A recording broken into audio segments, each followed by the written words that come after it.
Eu queria que você, na sua casa, abrisse a sua Bíblia, se for possível, em 1 João 4. Se não for possível, eu leio para você.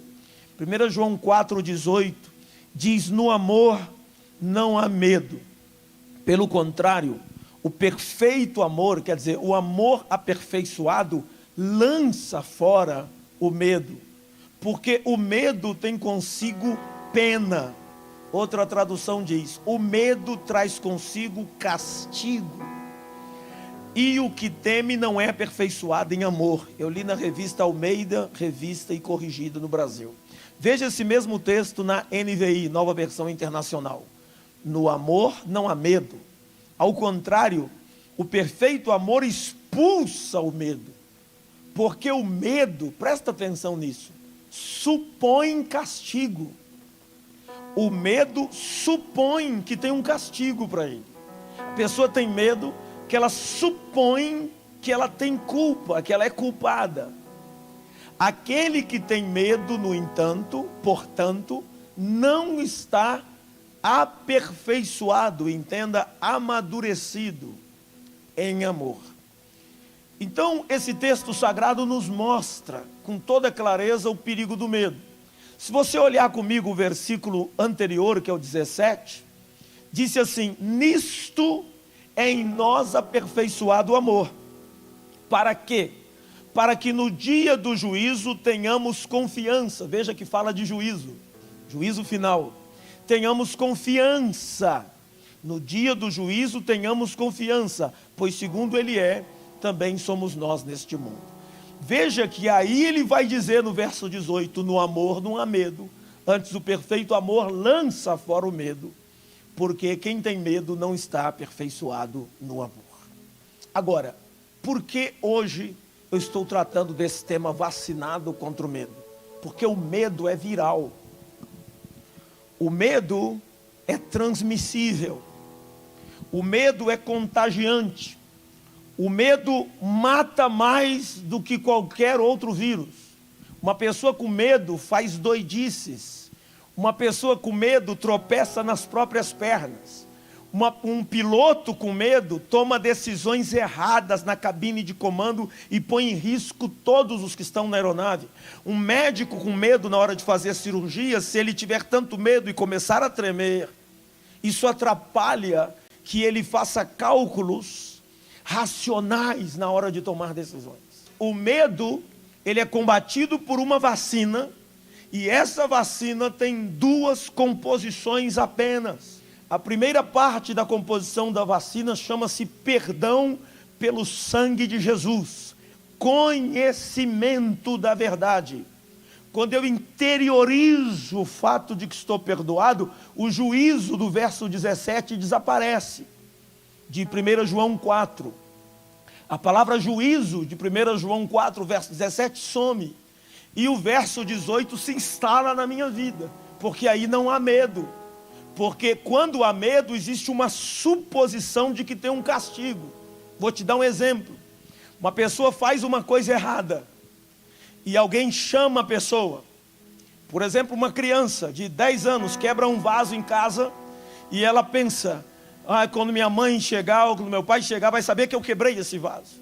E eles chegam, e daqui a pouco a mãe vem e diz para o filho: vai lá no quarto que seu pai está te chamando. A criança tem medo. Por que ela tem medo? Porque ela tem culpa. O medo envolve castigo.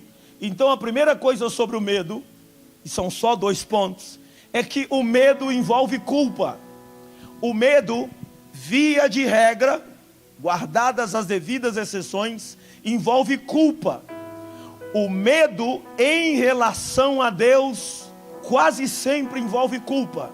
O medo em relação à eternidade quase sempre envolve culpa. O medo para cima, ele envolve culpa. O medo para baixo é outra coisa, eu vou falar sobre isso daqui a pouco. Mas quando você tem medo na direção vertical para cima, tem culpa aí. Tem acusação mental, tem consciência pesada. Medo, ele tem sempre com ele a culpa. E culpa tem a ver com autopunição. É quando a pessoa se culpa. Eu fiz algo errado, e não fui perdoado. Deus não pode me amar, Deus não pode me querer, Deus não pode me ouvir. Veja, a própria mente da pessoa começa a acusar a ela. Se vem um vírus, ela diz, eu vou pegar. E se pega, diz, eu vou morrer. Se tiver quebradeira, eu vou ser quem vou quebrar, porque Deus me livraria. Então veja que sempre que o medo estiver, a consciência de que eu sou amado está incompleta, não está terminada. Por isso que o verso 18, eu quero que você preste muita atenção em 1 João 4,18, diz que todo aquele que teme não está aperfeiçoado em amor. Ele não está resolvido em amor, ele não tem certeza que é amado.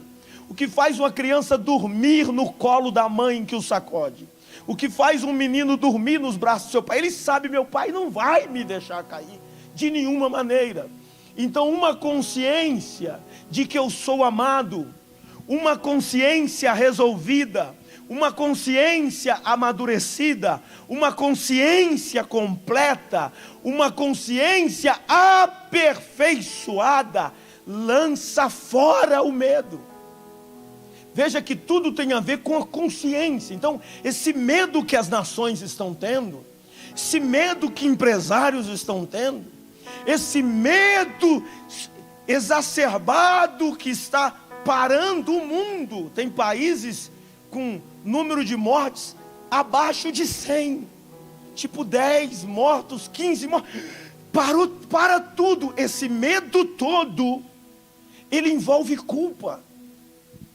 Veja, o Brasil tem culpa dos abortos, dos 242 bilhões roubados só da saúde.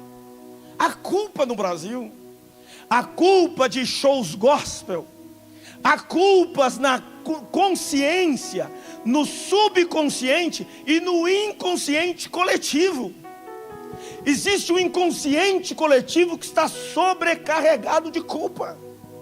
Observe que em Gênesis 3, Deus chega no Éden na viração do dia e chama Adão. É a primeira vez que o homem tem medo. E no verso 10 Adão responde, você pode ver na sua Bíblia, e ele lhe diz, Deus falou, Adão, por que você se escondeu? Ele diz, ouvi a tua voz no jardim, tive medo, porque estava nu, porque estava serpenteado, essa palavra aqui no original, porque estava culpado e eu me escondi. Veja que o medo para com Deus, o medo para cima, quase que invariavelmente tem a ver com sobrecarga de culpa escondida na consciência, seja onde há muita luz, seja onde há pouca luz, ou seja onde não há nenhuma luz. O consciente é onde tem muita luz, o subconsciente é onde tem pouca luz, e o inconsciente é onde não tem luz nenhuma. Você não sabe por que faz, mas essa informação está lá e brota à noite quando você está dormindo através de sonhos. É por isso que quando Gideão ele vai no arraial do inimigo, o inimigo tinha roubado, como fizeram com a saúde do Brasil, que eu nunca vi hospital no Brasil vazio, com vagas, estamos com leitos, eu nunca vi, sempre vi cheio. E sempre vi que me procuravam para ligar para um, ligar para outro, para tentar achar um jeito de conseguir internação. Sempre foi assim. Ai, não tem como internar. Ah, está aqui na UPA, não tem leito. Sempre. Eu vi isso acontecer. Então, por muitos anos, eles roubavam o trigo de Israel. Israel plantava e quando era a hora de colher, eles roubavam. E aí Gideão é levantado por Deus para puni-los. E um dia Gideão vai com um servo dele, e aí escuta o sonho de 2 homens dos amalequitas. Um disse assim, eu tive um sonho essa noite. Disse, o quê? Eu sonhei que veio um pão de cevada, um pão de trigo, esses trigo que a gente rouba há anos de Israel. Veio um pão de trigo e bateu na cabana do nosso chefe, virou ela pelo avesso, destruiu. Aí o outro falou, isso é a espada de Gideão que está perseguindo a gente, vai castigar a gente. A culpa sempre alcança o culpado. Não importa o quão rápido você corra, só tem um jeito de lidar com a culpa, é arrependimento, e se rendendo ao pé da cruz, e deixando que o sangue de Jesus te lave completamente. é aceitar o perdão que vem do trono da graça. É dizer para Deus: eu sou culpado, mas perdoa-me. Então veja que quando há culpa, quando há medo, existe culpa. Olha o que diz Apocalipse 6 sobre o que vai acontecer nos últimos dias. Apocalipse capítulo número 6. Se você tiver sua Bíblia, abra e olhe o verso 12 comigo. Apocalipse 6, 12. Eu vou ler para você. Diz assim, Apocalipse 6, 12. E havendo aberto o sexto selo, olhei, e eis que houve um grande tremor de terra. O sol se tornou negro como saco de cilício, e a lua se tornou como sangue, e as estrelas dos céus caíram sobre a terra, como quando a figueira lança de si os seus figos verdes, abalada por um vento forte. Lógico que aqui foram meteoros, meteoritos, e Yohanan, João que está escrevendo isso aqui, está tendo a visão, ele não sabe distinguir o que a ciência moderna sabe distinguir, por isso ele diz estrelas. Versículo de número 14. O céu retirou-se como um livro que se enrola. É lógico, houve algum acontecimento cósmico que fez com que a pessoa olhasse e visse o céu de uma forma diferente. E ele continua dizendo: e todos os montes e ilhas foram removidos dos seus lugares. Terremoto quase que em nível mundial. Verso 15. Os reis da terra, os grandes, os cientistas, tá? O pessoal poderoso, os ricos, os tribunos, os poderosos, e todo servo e todo livre, se esconderam nas cavernas e nas rochas das montanhas, e diziam aos montes e aos rochedos: caiam sobre nós, nos mate, pior que a morte será ver esse rosto. E eles dizem: nos mate e nos esconda do rosto daquele que está sentado sobre o trono, e nos esconda da ira do cordeiro. Cordeiro é o animalzinho mais manso que tem. Você vê um cordeirinho, dia que você for em Israel, você vai ver muitos cordeirinhos, são mansinhos, são tranquilinhos, mas o cordeiro aqui está irado. A gente sabe que o cordeiro é Jesus, porque eles dizem no verso 17: é vindo o grande dia da sua ira, e quem poderá aguentar? Eles estão apavorados, eles estão com medo, e eles estão com medo porque a consciência e o acúmulo de pecado e de maldade está pesando. Você que por muito tempo achou que bastava ser membro de igreja, está na hora de se converter, está na hora de ficar só com a tua mulher, dar tchau para as outras e pedir perdão a elas pelo mal causado nos sentimentos. Você que achou que era só ser gospel, está na hora de se converter, porque o texto sagrado fala que o medo é esmagador mais do que montanhas e pedras. Ele diz: caiam sobre nós montanhas e pedras, mas nos esconda do rosto daquele que está sentado no único trono do universo e do Cordeiro. Volte comigo para 1 João, deixa eu te mostrar uma coisa. 1 João capítulo 1. Isso aqui é um corinho que os crentes cantavam antigamente e entendiam tudo errado. Eu já consertei isso algumas vezes nas minhas homilias e em pregações ao longo do meu ministério. Porque a gente cantava assim: o coração nos condena, aí o crente ria: maior é Deus, Deus sabe todas as coisas, maior é Deus. Então a pessoa cantava como se fosse assim: se o meu coração, que é a consciência, me condena, não tem problema não, Deus é maior que o meu coração. Mas não é isso que o texto está dizendo.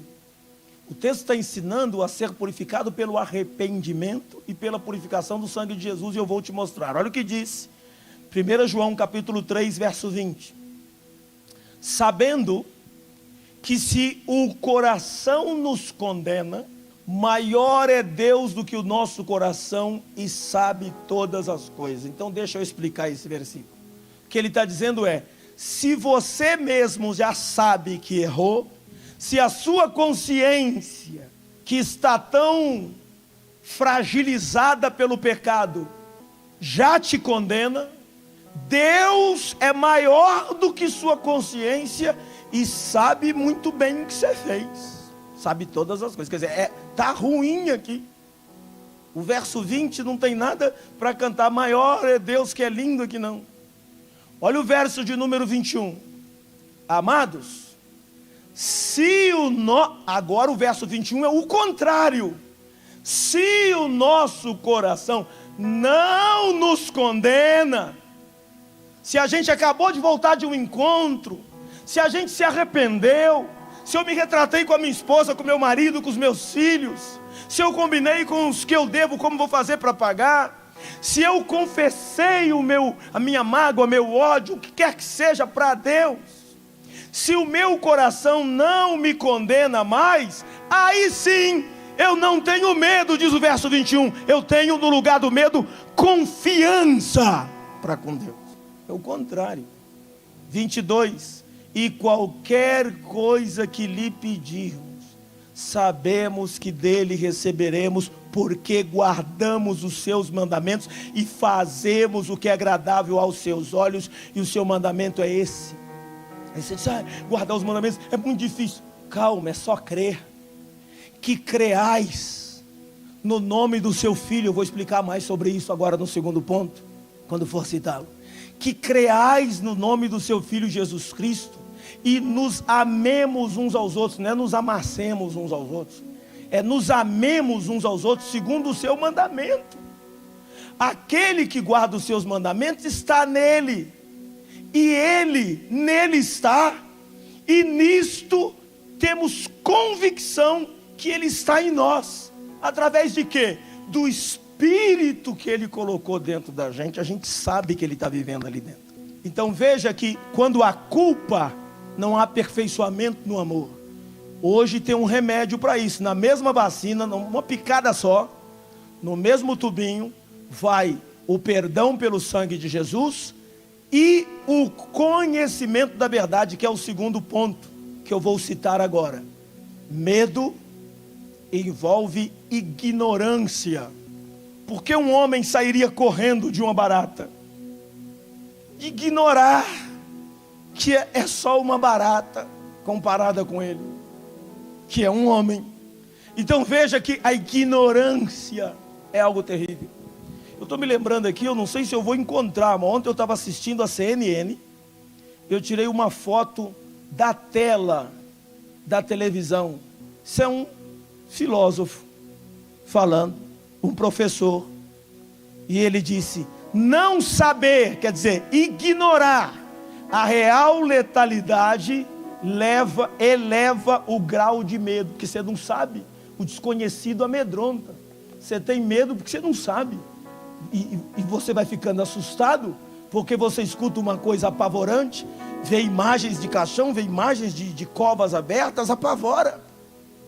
E lógico que é uma situação terrível e real. Porém, veja bem, o medo envolve ignorância. A ignorância é mãe da incredulidade e é avó do pecado. Eu escrevi isso ontem para dizer para você. A ignorância é mãe da incredulidade e é avó do pecado, porque a incredulidade é mãe do pecado. E quem disse que a incredulidade é mãe do pecado foi um dos heróis da fé, um dos homens da fé que nós admiramos, que era um sapateiro e evangelista. E ele disse: a incredulidade é a mãe de todos os pecados. Porque em João 16, versículo de número 9, Jesus Cristo disse: quando o Espírito Santo vier, vai convencer o homem do pecado, da justiça e do juízo.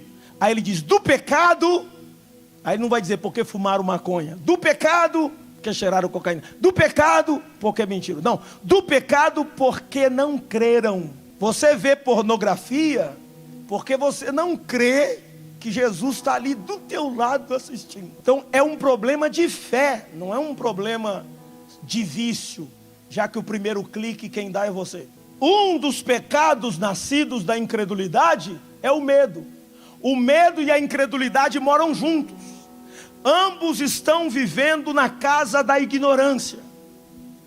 Se eu tenho medo do inimigo, é porque ignoro a grandeza do meu amigo. Se temo o diabo, é porque desconheço a grandeza de Deus. Se tenho medo da morte, é porque ignoro que a morte será tragada pela vida, conforme 1 Coríntios 15. Se tenho medo das trevas, ignoro a grandeza da luz. Se tenho medo do pecado, ignoro o poder do sangue de Jesus Cristo. Se tenho medo da tribulação, ignoro a onisciência do Deus Todo-Poderoso. É por isso que certos meios de comunicação desinformam, porque é interessante. Por isso que em certos países totalitários, mulheres não podem aprender a ler e escrever, senão são mortas. Porque manter as pessoas na ignorância facilita o controle. Manter as pessoas com fome, qualquer valorzinho que você der, você traz aquela população para um assistencialismo. E você controla uma nação e consegue torná-la totalitária. Qual o maior predador do mar? Pensa aí na sua casa. Eu sei o que você está pensando. Você está pensando num tubarão. Tubarão assassino. Mas coitado, ele não é. O maior predador dos mares é o homem. O homem é mais predador dos mares do que o tubarão. Aliás, morrem cerca de 2 a 5 pessoas por mordida de tubarão. E na maioria das vezes foi um acidente. O tubarão confundiu aquele corpo com alguma coisa, às vezes em cima de uma daquelas pranchas, e está ali batendo a perna e o braço, o tubarão vem e ataca. Mas quando ele dá a primeira mordida, ele normalmente solta depois, porque nós não fazemos parte do cardápio do tubarão. Nós não estamos na cadeia de alimento do tubarão. Tubarão não é para comer gente, então ele até mata, mas ele não come, ele não devora, porque não faz parte da sua cadeia alimentar. Então são acidentes. 5. Agora você sabe quantas pessoas morrem por queda de coco verde? Mais de 100. Um especialista disse 150 e virou um meme no mundo todo, porque ele tinha feito um cálculo baseado numa região da África. Mas que seja 100, que não seja 150, que seja só 100, ainda é muitas vezes mais do que de mordida de tubarão. E por que Hollywood não fez um filme chamado Coco Assassino? Porque ninguém ia assistir. Agora o tubarão assassino. Vamos no cinema ver o tubarão assassino. Agora o coco assassino, quem ia assistir? Sabe o que é que mata cerca de 100 pessoas por ano? Tampinha de caneta. A pessoa entala, morre 100 por ano. 5 de mordida de tubarão. Imagina Hollywood fazendo um filme A Tampinha Assassina. Todo mundo vai imaginar, ou deve ser alguém muito baixinho, que eles estão brincando, ou então é um filme de comédia, porque não assusta. Então, o conhecimento é tão importante, a ignorância amedronta. Sabe quantos morrem de acidentes domésticos? 5.000. Já passa o coronavírus. 5.000, claro que o coronavírus foi num espaço muito curto, não estou fazendo comparações, eu só estou dizendo que 5.000 mortos de acidente diário é muita gente, de acidente doméstico. Então, ignorância precisa ser vencida. Hoje você vai tomar uma vacina de fé, você precisa conhecer mais esse Deus, por isso que a palavra diz, conheçamos e prossigamos em conhecer ao Senhor. Quem é o diabo contra o Deus Todo-Poderoso? Quem é o coronavírus contra o Deus Todo-Poderoso? Quem é o desemprego contra o Deus Todo-Poderoso? Quem é o acusador contra o Deus Todo-Poderoso que nos lava no sangue do Cordeiro? Quem é Satanás contra o Deus Todo-Poderoso?